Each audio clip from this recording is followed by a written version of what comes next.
Guys, magre-react ako pagkatapos ng video na ito. Ito yung video na paglustay ni VP Sara ng pundo ng OVP. Tara, panoorin natin. Let's go! Iha, nung last time na question kita, you were very, very confident. Ngayon, parang tentative yung mga sagot nyo sa akin. 45,454.55 per day. Ano po kayang klaseng safe house ito na 45,000 per day ang rent? Hindi po ba kayo nagtaka na sobrang mahal nun? Yung 1,000,000 in just 4 days? Anong klaseng pong safe house to? This is a high-end luxury resort. It is just 25,000 per day. As compared po natin dito, 90,000 a day. 909. Yes, Mr. Chair. At lumalabas din po dito, in 11 days, ang nagastos po nila sa safe houses is 16 million. Yes, Mr. Chair. There are two items for rewards for medicine and various goods. Tama po. Mr. Chair, there are actually three. Three? It's payment of reward, medicines, and payment of reward, various goods. What would be the amount allotted for each of the three? Based on the documentary evidence of payment, for payment of reward, it was 10,050,000. For medicines yun? For reward lang, For reward lang. 10 million? 50,000. Okay. For the payment of reward medicines, it's 24,930,000. And for the third? And for the payment of reward various goods, it's 34,857,000, Mr. Chair. Thank you. Comsec, pwede po bang pakita natin yung sample ng acknowledgement receipt for the payment of rental of safe houses?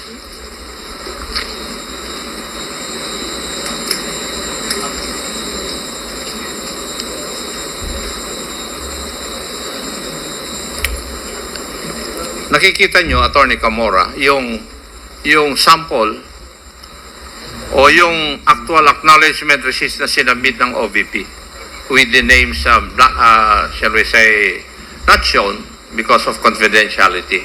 Tama po ba ito? Yes, Mr. Chair. Is there an acknowledgement receipt which acknowledge the amount of 500,000 pesos for the payment of rental of safe house? I will check, Your Honor.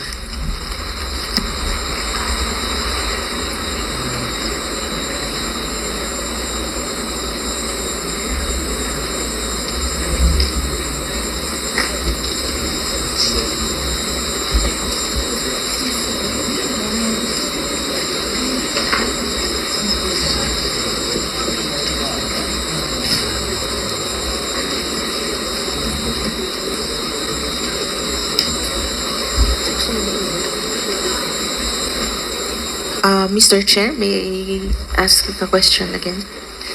Meron po bang acknowledgement receipt amounting to 500,000 for the payment of rental of safe house? Meron po, Mr. Chair. Para sa isang safe house lang ito? We have no information, Mr. Chair. What we know is para sa isang recipient nung yung money paid po. If I asked you the question, yung 500,000 ba yun for 11 days or for 1 day?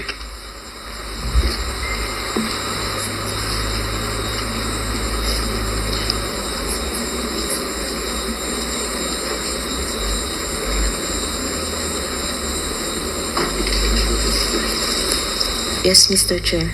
Ano po ang yes? 1 day or 11 days? Since the accomplishment report says December 21 to 31, we think it's 11 days. For 11 days? Yes, Mr. Chair. For a single safe house? We have no information on how many safe houses that 500,000 was spent on, Mr. Chair. Sabi nyo kanina, rental of safe houses in the amount of 16M with 34 acknowledgement receipts. Is it logical for me to conclude na 34 safe houses ito? Mr. Chair, it just means that 34 people were paid for rental supplies, but we have Hindi, no... rental of safe houses. Hindi po rental of Sorry, supplies. Mr. Chair. Bakit? Pardon. Para bang iha, nung last time na question kita, you were very, very confident. Eh ngayon, parang tentative yung mga sagot nyo sa akin. May know why? Nung last time, very, very confident kang sumasagot sa aking mga katanungan. Eh ngayon, very tentative ka and very, very careful ang pagsagot mo sa akin. May know the reason why? There's no reason, Mr. Chair. There's no change? Eh, hindi mo mapapansin yun. Ako ang nakakapansin kasi ako nagtanong sa'yo last time. At ako pa rin ang nagtatanong sa'yo ngayon. And I noticed that change. Now, yung 34 acknowledgement receipts given by 34 persons, hindi ba nangangulugan yung 34 na safe houses yon? Yes, sir. There's information that one receipt may pertain to one safe house. Safe house, okay. So, if I asked you, yung receipt na amounting to 500,000 for the payment of rental of safe house, would it be logical for me to conclude that this is for one safe house for 11 days? Yes, Mr. Chair. Para sa 11 days, yung 500,000 para sa isang safe house. Yes, Mr. Chair. Now, if I asked you, how much would that be per day para sa isang safe house? Mr. Chair, it would amount to 45,000 something. 45,454.55 per day. 45,000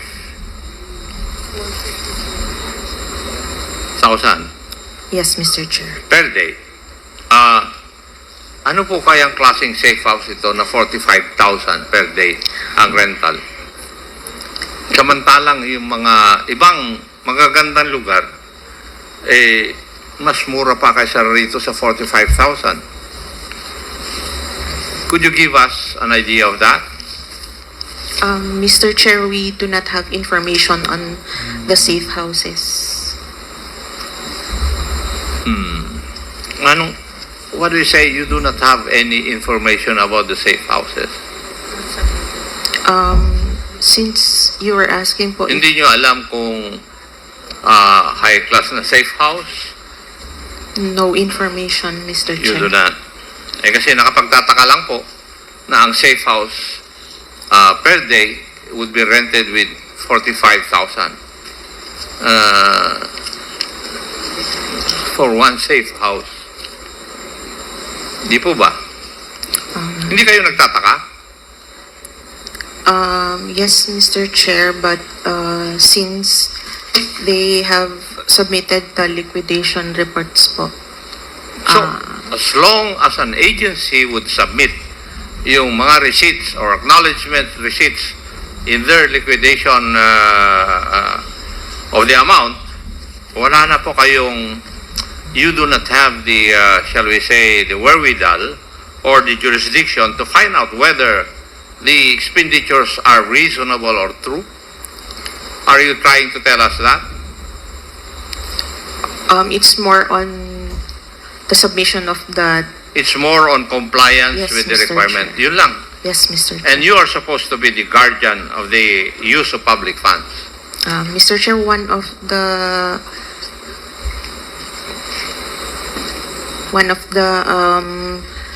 documents is their certification, so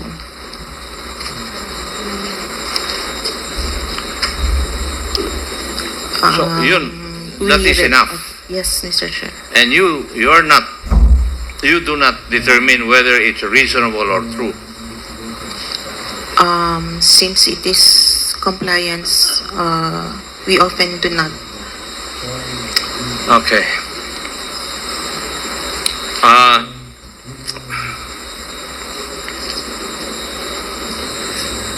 Yung pong pag-comply ng Office of the Vice President, as you have stated a while ago, in accordance dun sa joint circular, yung the amount of 125 million. So, ang ibig nyo pong sabihin, nag-submit yung Office of the Vice President ng liquidation report, physical and financial plan, documentary evidence of payment, at saka accomplishment report. Okay na po sa inyo yun. We still review the documents reported, Mr. Chair. And what is your objective when you review the documents? Whether, Ano po ang tinitingnan nyo sa dokumento? whether compliant po siya, Mr. Chair, sa requirements under Kaya nga, the joint circular. tinignan nyo lang kung yung documents would comply with the joint circular. Yes, Mr. Chair. And you do not determine whether kasinungalingan na, totoo o hindi, yung nakalagay doon po sa documents. Are you trying to tell this committee that? Mr. Chair, we have issued an ND on the... Hindi, sagutin nyo muna po yung aking katanungan. Para bang ang sinasabi nyo dito sa amin, dito sa committee na ito, na nag-iimbestiga, na basta't na kompleto po yung mga dokumento required by the joint circular, okay na sa inyo. Pero sinabi ninyo na nire-review ninyo yung documents. Ano po yung hinahanap ninyo dun sa dokumento? Na it is also in accordance with form and substance? Ganun po ba? Yes, Mr. Chair, since And- prescribed din po sa joint circular ang Yes. forms. And you do not determine whether kasinungalingan, may katotohanan. Yun nakalagay po doon. We check the certification as long as the certification is there, Mr. Hindi Chair. naman po nyo sinasagot sa katanungan ko eh.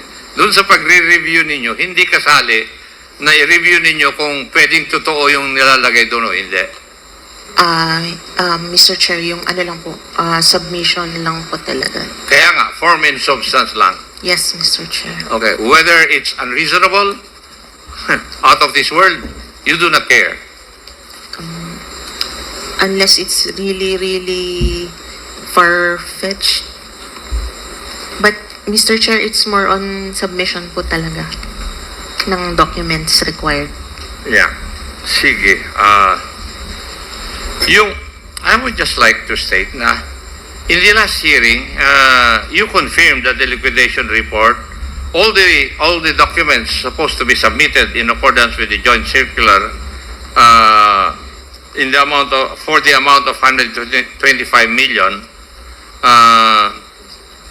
nakalagay doon yung 14 million for the purchase of information, pero walang detalye. Ano yung mga informasyon na yon? Or it does not even show how important those informations were. Worth 14 million. Yung 35 million for supplies na ginamit in 11 days. Hindi po katakataka yun?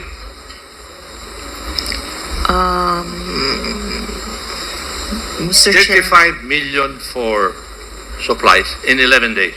Hindi po kayo nagtaka doon? as long as they submitted po the Wala nga mangyayari sa atin. acknowledgement receipts.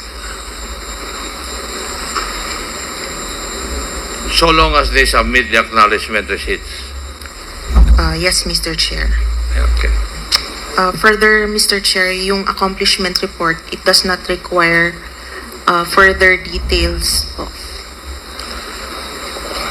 And it is the only form under the joint circular. Okay. Hindi Which ko na they are po required. tinatong. Kasi kung ganito po yung inyong patakaran, wala nga po kayong mababantayan. Di po Mr. ba? Chair, Mr. Chair, kaya po meron po silang certification yung head of Ay, pero agency. may certification na, but you do not even determine whether the contents of the certification are reasonable or not. Whether they are true or not, you do not determine that. Yes, Mr. Chair, given the Yes. nature of the fund po. Yeah. Kagaya ng 40 million for medical and food aid, ilang kayang informant ang ginamot at binigyan ng gamot? In 11 days. 35 million. Hindi po kayo nagtataka?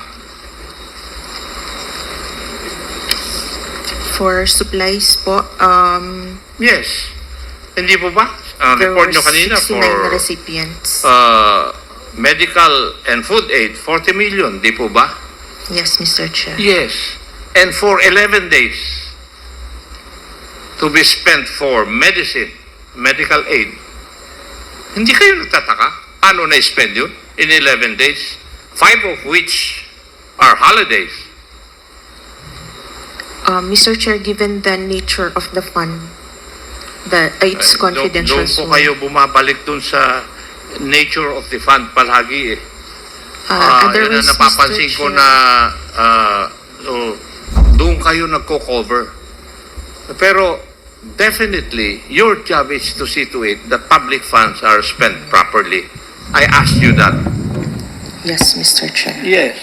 Now, may I ask you, personally, are you safeguarding the expenditure of public funds insofar as your job is concerned? I would like to think so, sir. Yes. You would like to think so. Okay. Wala nga tayong kuwan mangyayari. In other words, we can, or the COA relies only on the documentary evidence of payment. Mainly. Tama po. Yes, Mr. Chair. Yun lang ang pasihan ninyo.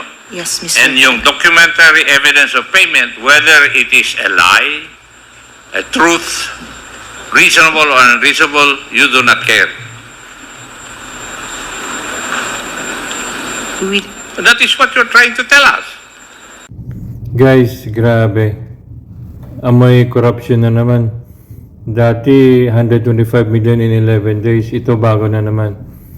16 million in 11 days. At saka OVP, ano lang ito, OVP budget. Yung sa DepEd, iba pa. Ibang corruption pa yon. Grabe yung paggumastos ng pera ng taong bayan. Kaban ng bayan. Parang walang pakundangan. Hindi nag-iisip. Hindi wala sa isip nila yung pagtitipid. Na instead na yung matipid nila, mabigay pa nila sa mga mahihirap na mga kababayang Pilipino, di ba? Pero wala eh. Ang iniisip lang nila kung paano makakuha ng milyon-milyon o bilyon-bilyon. Talagang walang pakialam itong dynasty na ito. Pinaka-corrupt na political dynasty sa Pilipinas, grabe. Sobrang kapal. Sobra. Lahat na ng klaseng pagkikitaan, lahat ng klaseng korupsyon, overpricing, ghost employees, ghost projects, ghost satellite office, ngayon na naman, ghost safe houses. Marami pa yan, grabe. Walang kasawang-sawa sa sa pagkupit sa kaban ng bayan. Grabe, parang ilang taon na gutom pa rin. Grabe. Guys, hanggang dito na lang ang video natin. Maraming salamat sa inyong panonood. See you in my next video. God bless us all. Bye for now. Salamat po.